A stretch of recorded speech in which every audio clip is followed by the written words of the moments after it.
Following World War I, many veterans relocated to the Mojave Desert in search of physical and emotional healing.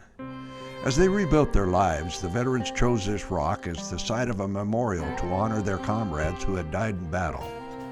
On top of the rock, they constructed a single white cross, a symbol used around the world to memorialize fallen soldiers. Today, that memorial still stands, but the ACLU is trying to tear it down. Sadly, a federal judge in California has ordered the cross covered from view while the case is on appeal to the United States Supreme Court. Riley Bembry was among the World War I vets who came to the desert. He helped build the memorial and dedicated the rest of his life to preserving it as a place where veterans could come to find healing. Riley told us that there was a picture of a doughboy from like World War I on the back of the rock, that the cross sits right here, and you can see the doughboy there that he talked about right here. See that right there? And I kind of think maybe that's why they picked this exact area. Erected in memory of the dead of all wars. That's what it's all about right there. Henry Sandoz was one of Riley Bembry's closest friends. In a time when it still meant something, Henry gave his word that he would care for the memorial after Riley was gone. Since 1984, he and his wife Wanda have made good on that promise, even though they now live 150 miles away. It's very important just to keep the memorial. We love our country, we appreciate our veterans, everything that they do to keep this country free. I mean, where would this country be without them?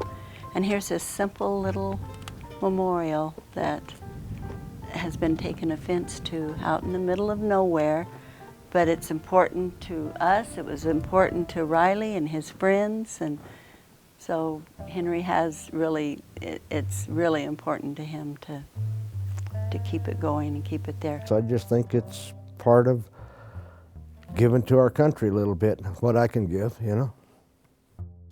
My first emotion in meeting with the Sandozes and seeing them out at the memorial and how it impacted them is, it makes me angry that there's people out there that have nothing else better to do than to drive out in the middle of the desert in order to make sure that they're offended by that. The ACLU's lawsuit is filed on behalf of one individual who lives in Oregon, who has said that he might come in the middle of the desert, drive on this desert road and see the cross, and even though he's Roman Catholic and sees crosses all the time, that he would be offended if he sees the cross because he doesn't think the cross should be on government land.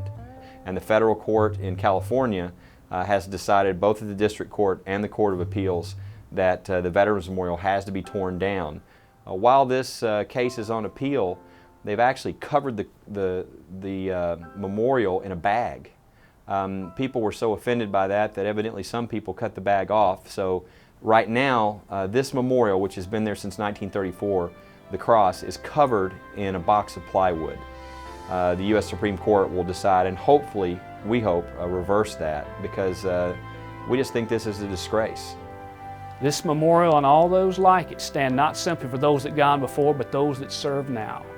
If this memorial is torn down, it is quite literally spitting in the face of those that currently wear the uniform and those that will wear the uniform after them. At VFW Post 7264 of Joshua Tree, California, veterans gather from near and far to express their concerns about the fate of the Desert Memorial. But we are here now to fight to keep that little bit of hope standing. We just really appreciate Liberty Legal coming in on this, and we're more hopeful now than we've been since this all started. And we just hope that the Supreme Court will realize that this needs to stay. I just hope that they understand it for what it is. It's a veterans memorial, and the selfless sacrifice and service of those veterans deserves protection. I do not want them to take it down. It would be, I mean, it would be like killing somebody. It would mean that much to me. It would just shake my faith in our government. I hate to say that, but that's how I feel. I feel that strongly about it. And I'm sure Henry does too. That'd be too sad. That'd be too sad.